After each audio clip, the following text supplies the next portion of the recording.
Hello, everybody. Welcome back to another day of our Bible reading. Today is day 233. We have 132 days left. That's exciting. We are finally 100. We're 100 days ahead of what we have left. So we're about 2/3 of the way through it here. We're getting there slowly but surely. And it's exciting. We are starting a new book today. The book famously known as Job. No, I'm just kidding. It's just the Old Testament is so full of all of these names that I've brutally mispronounced. But this book is the book of Job, which is a roller coaster of emotions here. But man, are there so many lessons to learn. And it is also, if I'm correct, remembering this correctly, it is what we believe to be the oldest book of the Bible as far as when it was written and when it was first put on papyrus, it would have been. So here we go, the book of Job, starting in chapter 1, the prologue. There once was a man named Job who lived in the land of Uz. He was blameless, a man of complete integrity. He feared God and stayed away from evil.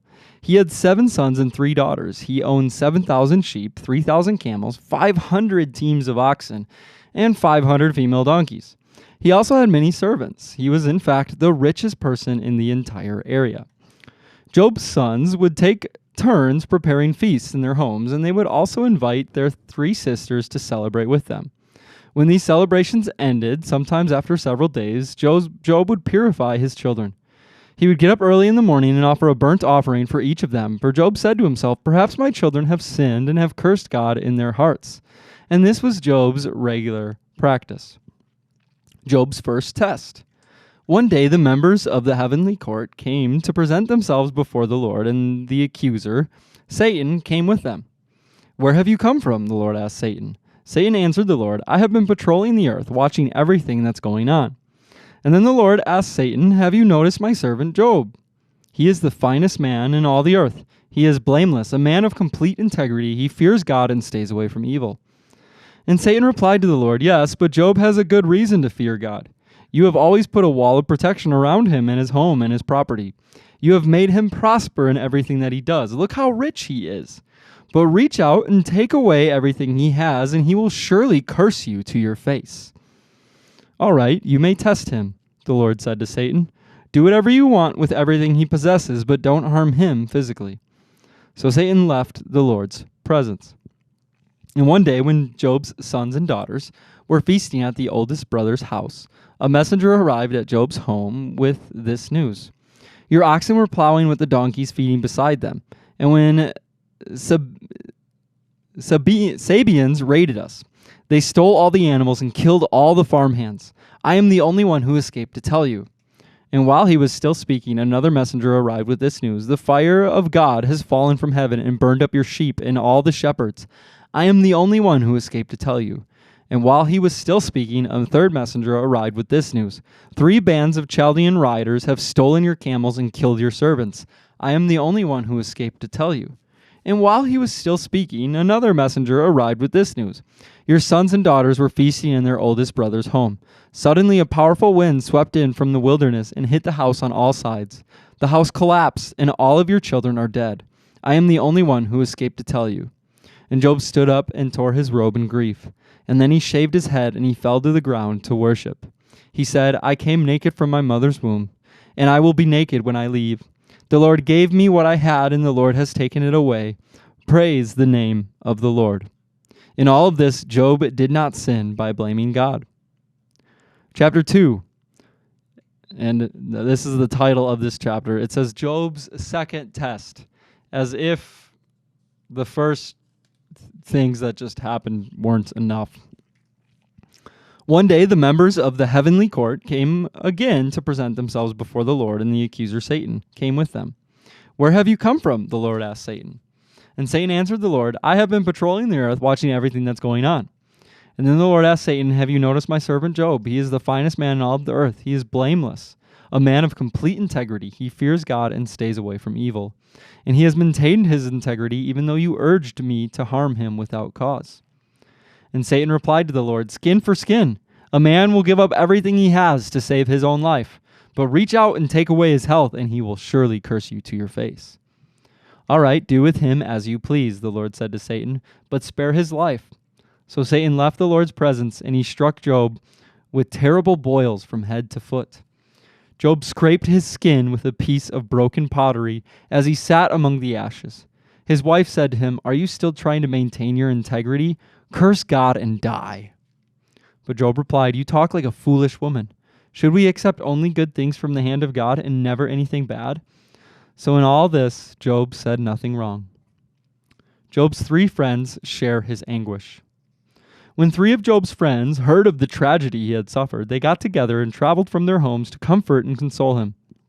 Their names were Eliphaz the Temanite, Bildad the Shuhite, and Zophar the Naamathite.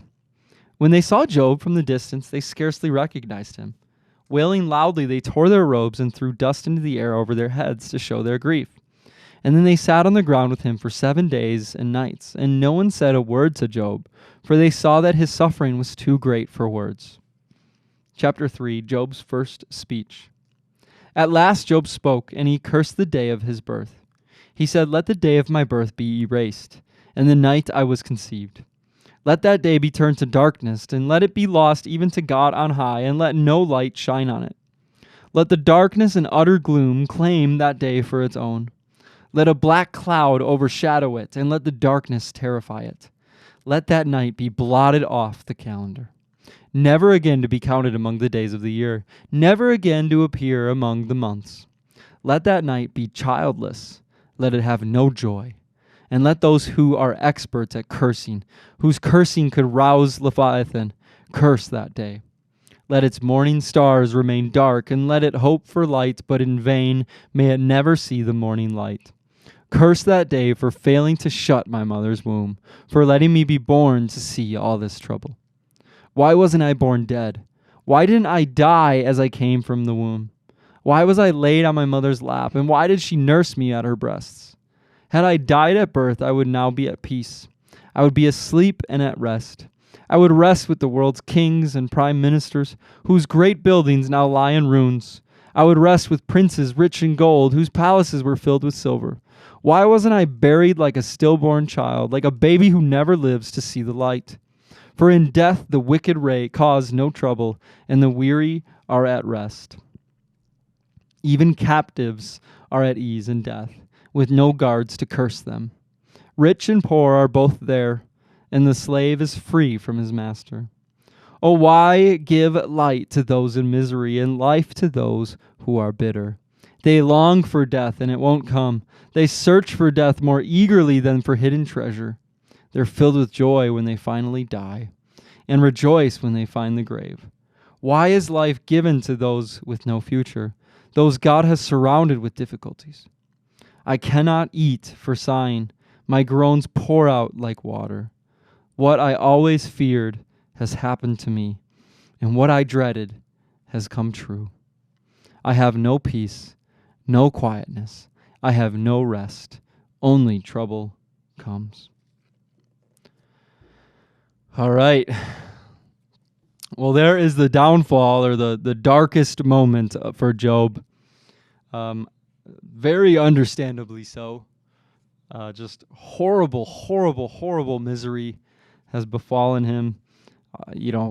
Not only hopefully as believers or wherever, hopefully we can say, like, our possessions, we can still find joy in life if we lose our job and lose our possessions. I can't imagine losing your family and your wife, and I can't imagine the pain that Job was facing. Even his wife saying, "Curse God." Now he's losing his health. But we'll learn so much throughout the book of Job, in his heart of worship and his integrity. All right, so then we jump ahead to 1 Corinthians chapter 14. 1 Corinthians chapter 14, we are reading about tongues and prophecy today. It says, "Let love be your highest goal. But you should always desire the special abilities the Spirit gives, especially the ability to prophesy. For if you have the ability to speak in tongues, you will be talking only to God, since people won't be able to understand you. You will be speaking by the power of the Spirit, but will be all mysterious. But one who prophesies strengthens others, encourages them, and comforts them. A person who speaks in tongues is strengthened personally, but one who speaks a word of prophecy strengthens the entire church. I wish you could all speak in tongues, but even more, I wish you could all prophesy. For prophecy is greater than speaking in tongues unless someone interprets what you are saying so that the whole church will be strengthened. Dear brothers and sisters, if I should come to you speaking in an unknown language, how would that help you? But if I bring you a revelation or some special knowledge or prophecy or teaching, that will be helpful. Even lifeless instruments like the flute or the harp must play the notes clearly, for no one will recognize the melody. And if the burglar doesn't sound a clear call, how will the soldiers know they are being called to battle? If the bugler, doesn't sound a clear call, how will the soldiers know they are being called to battle? It's the same for you. If you speak to people in the words that they don't understand, how will you know what you are saying? How will they know what you are saying? You might as well be talking into an empty space. There are many different languages in the world, and every language has meaning, but if I don't understand a language, I will be a foreigner to someone who speaks it. And the one who speaks it will be a foreigner to me. And the same is true for you. Since you are so eager to have the special abilities the Spirit gives, seek those that will strengthen the whole church. So anyone who speaks in tongues should pray also for the ability to interpret what has been said. For if I pray in tongues, my spirit is praying, but I don't understand what I am saying. Well, then what shall I do? I will pray in the Spirit, and I will also pray in words I understand. I will sing in the Spirit, and I will also sing in words I understand. For if you praise God only in the Spirit, how can those who don't understand you praise God along with you? How can they join you in giving thanks when they don't understand what you are saying? You will be giving thanks very well, but it won't strengthen the people who hear you. All right, we're going to pause at verse 17 today and then jump over to Psalm 37. Psalm 37, verses 12 through 29, we are reading today. 12 through 29. It says, "The wicked plot against the godly, and they snarl at them in defiance. But the Lord just laughs, for he sees their days of judgment coming. The wicked draw their swords and string their bows to kill the poor and the oppressed, to slaughter those who do right. But their swords will stab their own hearts, and their bows will be broken. It is better to be godly and to have little than to be evil and rich. For the strength of the wicked will be shattered, but the Lord takes care of the godly. Day by day the Lord takes care of the innocent, and they will receive an inheritance that lasts forever. They will not be disgraced in hard times. Even in famine, they will have more than enough. But the wicked will die. The Lord's enemies are like flowers in a field. They will disappear like smoke. The wicked borrow and never repay, but the godly are generous givers. Those the Lord blesses will possess the land, but those he curses will die. The Lord directs the steps of the godly, and he delights in every detail of their lives. Though they stumble, they will never fall, for the Lord holds them up by the hand. Once I was young, and now I am old, yet I have never seen the godly abandoned, or their children begging for bread. The godly always give generous loans to others, and their children are a blessing. Turn from evil and do good, and you will live in the land forever. For the Lord loves justice, and he will never abandon the godly. He will keep them safe forever, but the children of the wicked will die. The godly will possess the land and will live there forever." All right, and then we jump over to Proverbs chapter 21, 25 through 26. It says, "Despite their desires, the lazy will come to ruin, and their hands refuse to work." Or for their hands refuse to work. "Some people are always greedy for more, but the godly love to give." All right, and then we'll close here today with our Oswald Chambers quote of the day, "The ministry of the unnoticed." This literally means blessed are the paupers. Paupers are remarkably commonplace. We always know when Jesus is at work because he produces in the commonplace something that is inspiring. Matthew 5:3 says, "Blessed are the poor in spirit." I think this is a big thing. Sometimes, especially as somebody who, quote unquote, does ministry for a living. Being a pastor is my job. It's what I do. But we see this so much more. I see the Lord work through other people, through people who don't believe in themselves, who don't believe that they have a big role, who don't believe that they're doing anything for God, but who are just humble of heart, and they're just they're faithful, and they're just present, and they're ready to not preach to somebody, but just to share the good things that the Lord is doing. And I see the Lord work through people like that so much more than I see him work through me at all. And it's not about having a platform. It's not about having Instagram followers or having whatever it is. It's not about having an audience. It's even for a pastor who has to go and speak on stage in front of thousands, they didn't give themselves a platform or position. The Lord gives the platform, and the Lord cares about individuals, and he cares about people. And so no matter what, whether you're in front of thousands of people or you're in front of one, the Lord is going to give you a platform. He's going to give you a spot to do something, and it doesn't always look like what you think. It's not always in those big moments when the lights are on. A lot of times it's when we're not even looking for it. It's when we just give a simple encouragement or hold the door open for somebody.